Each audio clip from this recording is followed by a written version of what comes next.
Prece de Cáritas. Deus nosso Pai, que sois todo poder e bondade, dai força àquele que passa pela provação, dai luz àquele que procura a verdade. Ponde no coração do homem a compaixão e a caridade. Deus, dai ao viajor a estrela guia, ao aflito a consolação, ao doente o repouso. Pai, dai ao culpado arrependimento, ao espírito a verdade, à criança o guia, ao órfão o Pai. Senhor, que vossa bondade se estenda sobre tudo que criastes. Piedade, Senhor, para aqueles que não vos conhecem. Esperança para aqueles que sofrem. Que a vossa bondade permita aos Espíritos Consoladores derramarem por toda a parte a paz, a esperança e a fé. Deus, um raio, uma faísca do vosso amor pode abrasar a terra. Deixe-nos beber nas fontes dessa bondade fecunda e infinita, e todas as lágrimas secarão, todas as dores acalmar-se-ão. Um só coração, um só pensamento subirá até vós, como um grito de reconhecimento e de amor. Como Moisés sobre a montanha, nós vos esperamos com os braços abertos, ó poder, ó bondade, ó beleza, ó perfeição. E queremos, de alguma sorte, alcançar a vossa misericórdia. Deus, dai-nos a força de ajudar o progresso, a fim de subirmos até vós. Dai-nos a caridade pura, dai-nos a fé e a razão, dai-nos a simplicidade que fará de nossas almas o espelho onde se deve refletir a vossa divina e santa imagem. Que assim seja.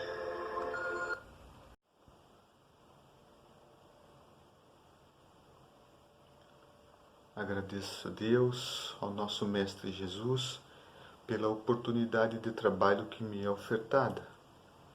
Que sejamos assistidos e intuídos para que consigamos o melhor aproveitamento e entendimento da sua lição. Agradeço aos Espíritos benfeitores, a toda a equipe de trabalhadores, de encarnados e desencarnados, que se apresentaram em nosso auxílio para que esse estudo fosse possível, mesmo estando cada um de nós em seus lares. Vamos unir-nos em pensamento, ligados todos no mesmo ideal, que cada um desses lares torne-se então um pedaço do todo que compõe a nossa seara espiritual. Agradeço igualmente aos mentores da nossa seara, Legião Armando Veloso, pelo amparo e sustentação física e espiritual dessa nossa casa. Mantenhamos as nossas mentes e corações apaziguados e abertos ao banho de eflúvios benéficos que iremos receber. Que as águas em nossos lares sejam tornadas vivas e que toda e qualquer energia contrária que possa interferir no nosso trabalho seja nela neutralizada. Assim, pedimos permissão para iniciarmos o nosso estudo. Que assim seja. Paz seja nesta casa. Antes de iniciarmos a nossa reflexão, se faz necessário que voltemos os nossos pensamentos à época de Jesus. Vamos imaginar como era o ambiente, entender os costumes daquele povo àquela época. Geograficamente falando, Jerusalém, que do hebraico significa Cidade da Paz, está a cerca de 750 metros acima do nível do mar. O mar, para nós que vamos desenvolver uma reflexão, vamos interpretar como sendo o símbolo do materialismo, das necessidades da matéria e tudo mais que ela representa, de bom e de ruim. Por isso vamos ler várias vezes que Jesus andou por sobre as águas, como que nos mostrando a sua superioridade diante desse chamado materialismo. Jericó, que do hebraico significa perfumado, está a quase 240 metros abaixo do nível do mar Mediterrâneo, que era um grande centro comercial da época. podemos pensar que Jericó era então, segundo a nossa linha de raciocínio nessa reflexão, um local bem apegado aos vícios da matéria, um local de baixa sintonia, podemos dizer.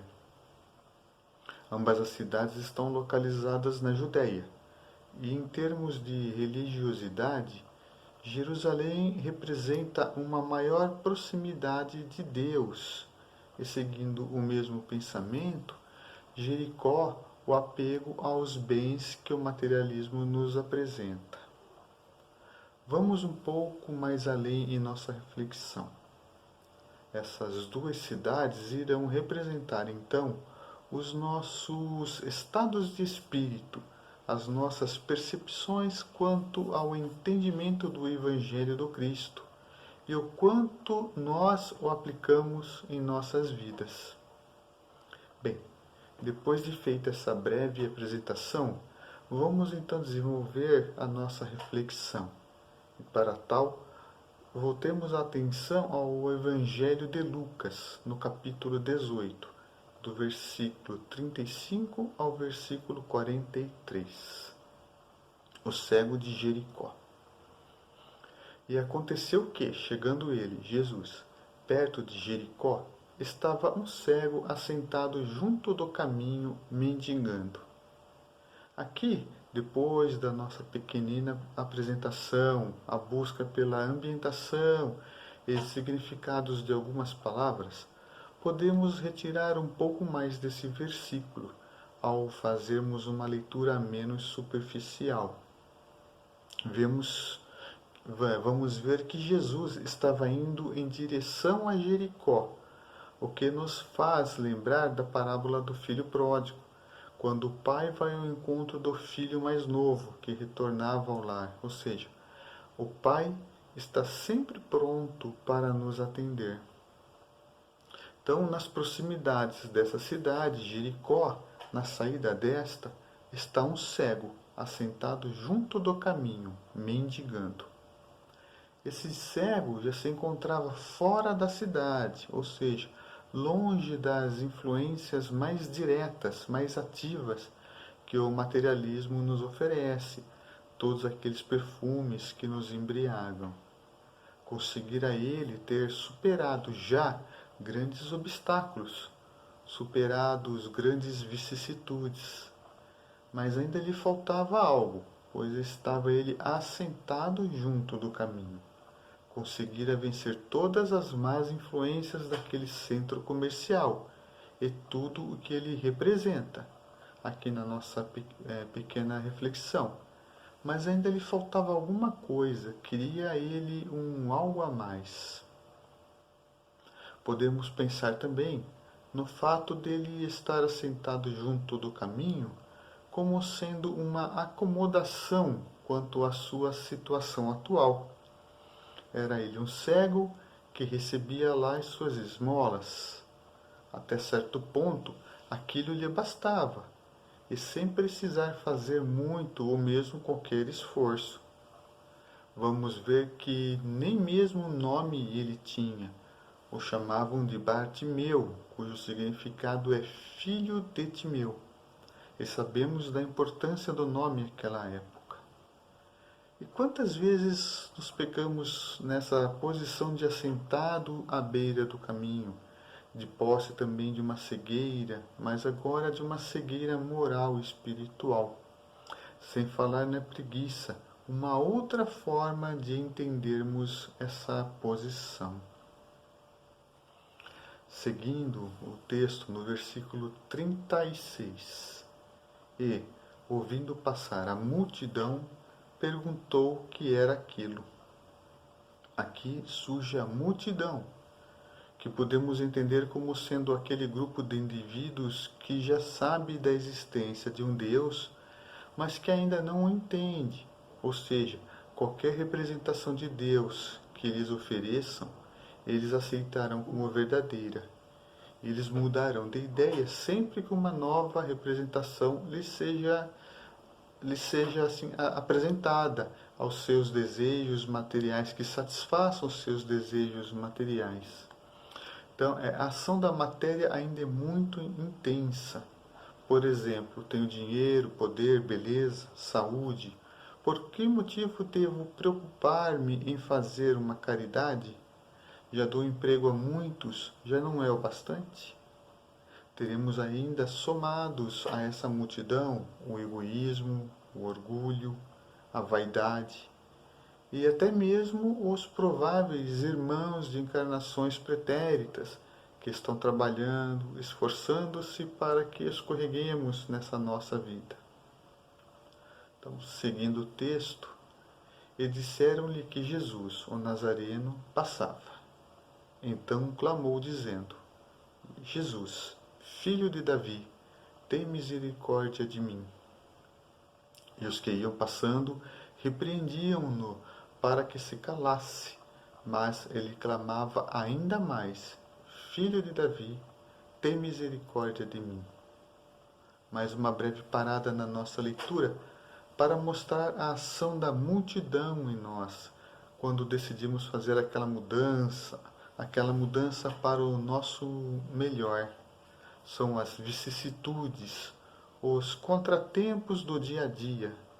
Às vezes, aquelas situações inesperadas que nos chegam quando decidimos ir ao centro, desenvolver lá um trabalho, fazer uma prece por um amigo em necessidade, fazer o nosso evangelho no lar.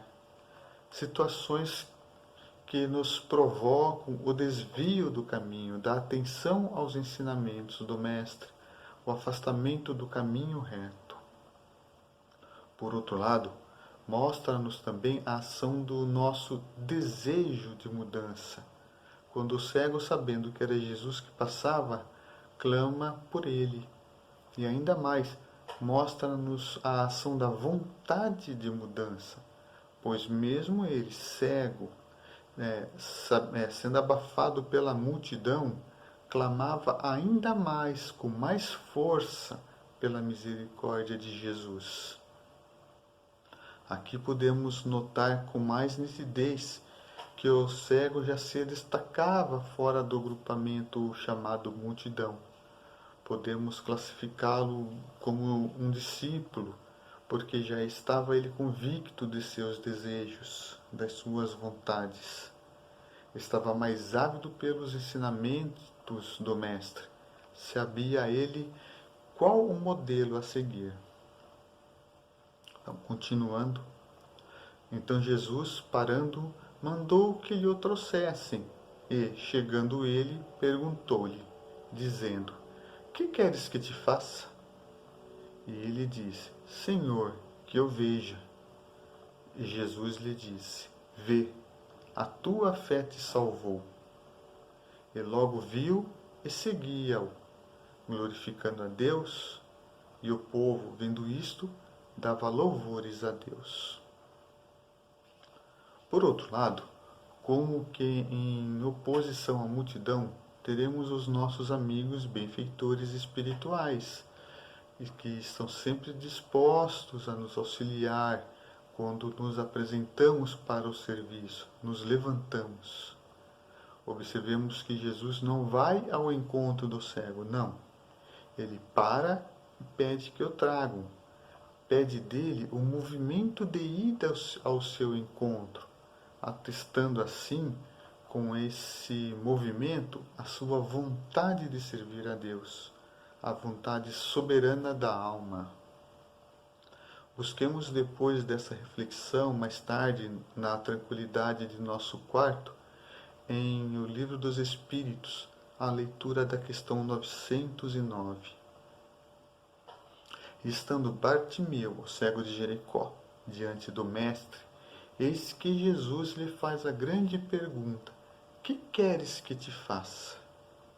Para quem lê superficialmente, sem a intenção de buscar o estudo do Evangelho, vai achar que Jesus está fazendo uma pergunta um tanto óbvia demais ao cego. Com certeza ele vai querer a cura para a sua cegueira. Mas nós já vamos conseguir tirar um pouco mais dessa passagem. Depois de todo o desenho que acabamos de fazer do nosso amigo de Jericó, conseguimos identificar em nós um pouco dele. Quando percebemos que certas ações que a multidão no dia a dia nos oferece, sabiamente conseguimos evitá-las, ou até mesmo nem percebemos que tentaram nos atingir. Tudo isso devido ao nosso esforço nos esclarecimentos e entendimentos da doutrina. Certas reações de nossa parte estarão tão integradas em nós que as faremos naturalmente.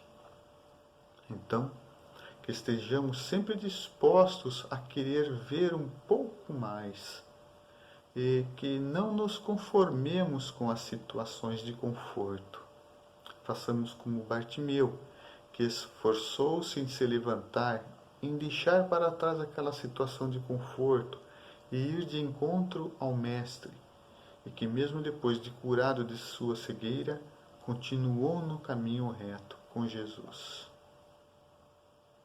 Para encerrar essa nossa breve reflexão, desejo a todos aqueles que se esforçam na compreensão do Evangelho, principalmente na aplicação do mesmo, que todo esse esforço possa um dia alcançar tal grandeza interior para que, se um dia nos depararmos com Jesus, que sejamos nós a lhe fazer a grande pergunta: Senhor, que queres que te faça? Que a reflexão de hoje possa estimular ainda mais o interesse pela busca do descobrimento das lições que estão contidas no Evangelho do Cristo, a busca pelo espírito da letra. Lembremos-nos que o Evangelho do Cristo nos oferece inúmeros pontos de partida para as mais variadas reflexões. Essa foi só uma delas. Assim, agradeço ao nosso Mestre Jesus pelos conhecimentos que Ele nos apresenta, Ele que é o nosso guia e modelo. Agradeço aos bons Espíritos pela constante presença em nossas vidas, pelo constante apoio quando nos auxiliam, nos intuem os bons pensamentos. Pedimos, Senhor, que a vossa luz, que recai sobre todos nós, ilumine as mentes de todos aqueles que ainda relutam em ver e praticar os seus mandamentos, que ainda estão sentados à beira do caminho. Que essa luz amplie ainda mais os horizontes daqueles que já se acham no caminho reto e estão se esforçando em suas caminhadas, dando tudo de si pelo seu irmão. Obrigado, Senhor, pelo banho espiritual que acabamos de receber. Que toda essa energia chegue também a todos aqueles que estão ligados a nós, seja pelo pensamento em nossas preces, seja pelos endereços encaminhados à nossa seara. Pedimos que as águas em nossas casas sejam fluidificadas com todos os medicamentos necessários ao nosso refazimento espiritual e do corpo. Agradecemos aos bons espíritos que quiseram vir se comunicar conosco.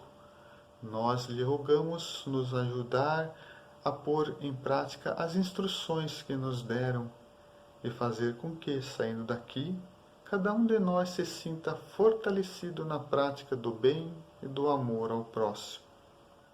Desejamos, igualmente, que essas instruções sejam proveitosas para os espíritos sofredores, ignorantes ou viciosos que puderam assistir a esta reunião e para os quais pedimos a misericórdia de Deus. Que assim seja. Graças a Deus.